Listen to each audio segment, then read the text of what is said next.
that knowledge into your life practically, you walk through it, then you will see the experience coming out from there, then they will give you the title of hikmah. If you see anybody out there, your father, your mother and your mother tell you do something, why? Because they have a hikmah, that's why they're telling you to do something. The reason is that because that will harm you or that will give you benefit to it. That's why they tell you not to do things. And then they won't tell you to do things because that will give you benefit. That's why they have experience, practical experience to give you hikmah behind it. Now same concept goes upon Luqman alayhi salam. He lived his life. Allah subhanahu wa ta'ala loved his hikmah so much that Allah decided to share that hikmah in the Quran. So till the Qiyamah, every single one of us would be able to take lessons from the hikmah. That's the beauty of this. That's the beauty of the Quran. You take lessons and you imply yourself and you make yourself better. So when Luqman alayhi salam called upon his son, he said, Ya bunayya. He called his son, he says, oh my son. Now, in entire Quran, the word is used, Ya bunayya. Example, Yaqub alayhi salam, when he calls upon his kids, Ya bani, using plural, okay, of bunayya. Then Ibrahim alayhi salam, when he called upon his son, he saw the dream, and he said, Ya bunayya, that I saw the dream. Oh my son, I saw the dream. So in the whole Quran, the prophets are using, when they're addressing and calling upon their son, they use the word bunayya. And actually in Arabic, it means Ya ibni. Ibni means my son. That's it. But here in Quran, they're using the word Ya bunayya. That means two things. One, when they refer to the word Ya bunay, that means that they are expressing their love and caring when they addressing and calling upon their kid and their son attention to it. And when they say Ya bunayya, that's why Luqman alayhi salam using the word Ya bunayya. I love you and I care for you and I'm going to give you some advice. This advice is captured in the Quran. When Allah loved us so much, He captured it. And He said everyone should learn this lesson. Now here is a father giving an advice, how he does that, such a caring and loving way. Number one, he said that there's 4 advice in the tafsir. But in this 4 advice, 2 of them he says that you will never forget them. And 2 of them, you do the deeds and actions, you do the action and you forget about them, you never talk about it. What are those 4 advice? One of the advice that he talks about is number one advice that he talks about is that Ya bunayya, do not associate partner with Allah. Never ever do shirk. Always have faith in Allah and believe in oneness of God. He's giving beautiful advice here. This advice will capture from Allah. It's important. That's why it's important to Allah. That's why Allah captured his advice. And He gave it to us in the form of Quran. That shows the importance, how Allah loved that advice. The same advice the Father is giving, right? Saying that do not associate partners with Allah subhanahu wa ta'ala.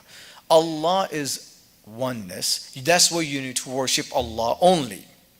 After giving that advice, that one thing that you never forget about this. The second advice He gives also is that never forget the time when the akhirah will come in.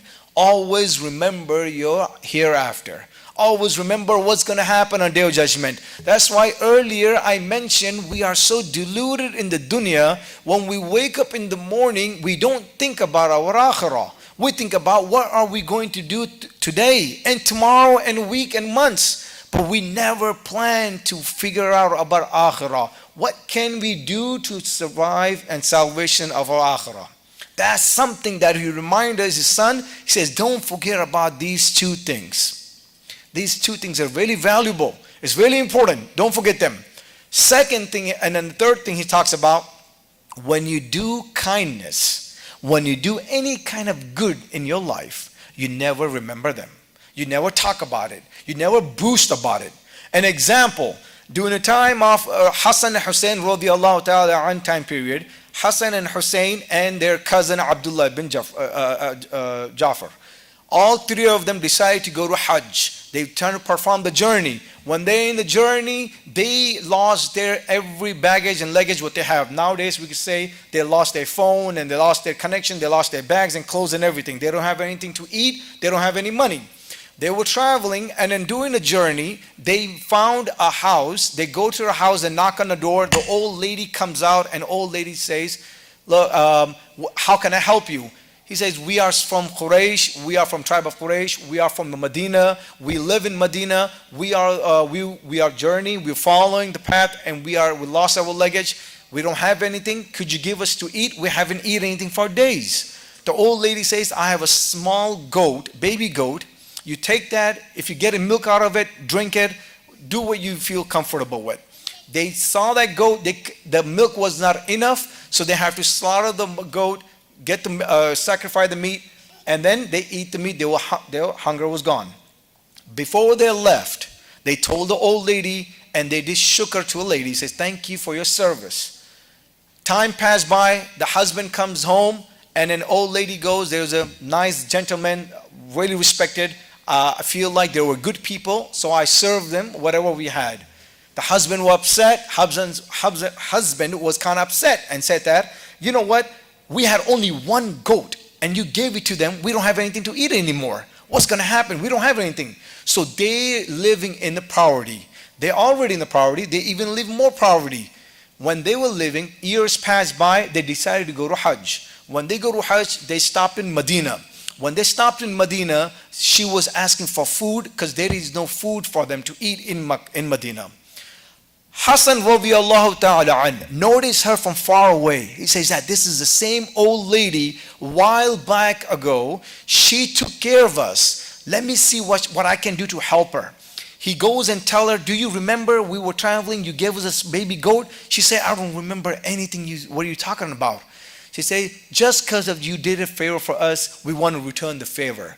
Hassan radiallahu ta'ala gave her 1,000 dinar and then 1,000 goat. And then he said, "Why didn't you go see my brother, Hussein radiallahu ta'ala?" He did the same thing. He said, "I will give you 1,000 dinar and 1,000 goat. Why don't you go see my cousin?" When he goes to see my cousin, Abdullah bin Jafar, he said, "You know what? I'll give you 2,000 dinar and I'll give you 2,000 goat." She takes all that wealth and she goes to her husband. And her husband goes, "Where did you get all this gold? Where is this coming from?" She said, "This is the deed that we did. I remember there was 3 guys showed up. I gave them the baby goat." This is the lesson that we learned, that when you do something in your life, any kindness or any good deed, right?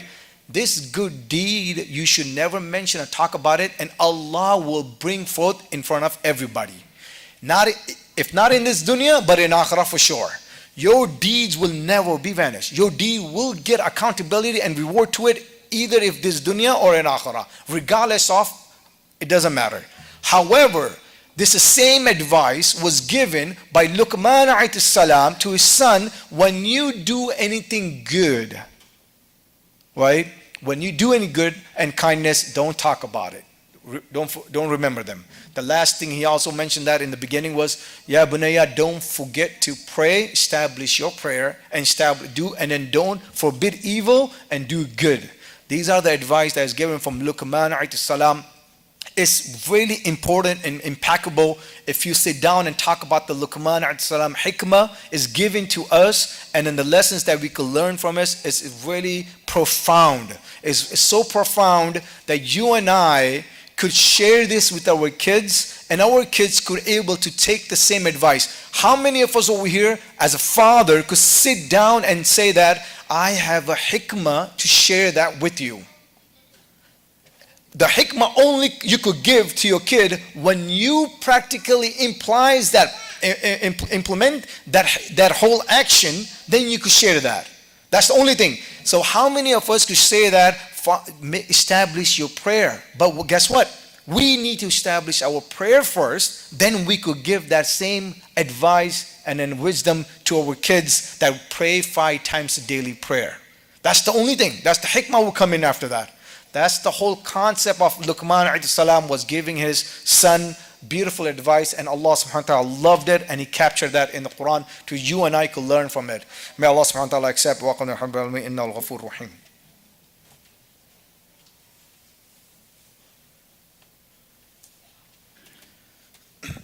Alhamdulillah, alhamdulillah, nahmadu wa nasta'inu wa astaghfiru wa nu'minu bihi wa natawakkalu alayhi wa na'udhu billahi min shururi anfusina wa min sayyati a'malina man yahdihillahu fala mudilla lahu wa man yudlil fala hadiya lahu wa nashhadu an la ilaha illallah wahdahu la sharika lahu wa nashhadu anna sayyidina wa maulana Muhammadan abduhu wa rasuluhu. Ya Rabbil Alameen, Ya Rahim, Ya Allah subhanahu wa ta'ala, Ya Allah, please give us shifa, the people who are sick. Ya Rabbil Alameen, please forgive us. Forgive our minor sins, forgive our major sins. May Allah subhanahu wa ta'ala make it easy upon our families, easy upon our youth and our generations who come after us. Allow them to hold the flag of the deen in this dunya and in akhirah. Allow them to hold their strong iman in this dunya, so that way they could stand up and then they could speak about their religion and then with more profound and more encouragement to it. Ya Allah subhanahu wa ta'ala, make it easy upon each and everybody, the families who are going for struggles, the families who are going for difficulties and challenges. May Allah subhanahu wa ta'ala make it easy upon them, make it ease upon their families. At the same time, may Allah subhanahu wa ta'ala put barakah in our life, in our health, in our wealth. May Allah subhanahu wa ta'ala give us beneficial with the Quran and then with the Sunnah of Rasulullah. إنه الغفور الرحيم. إن الله يأمر بالعدل والإحسان وإيتاء ذي القربى وينهى عن الفحشاء والمنكر والبغي يعظكم لعلكم تذكرون. اذكروني فاذكروني أذكركم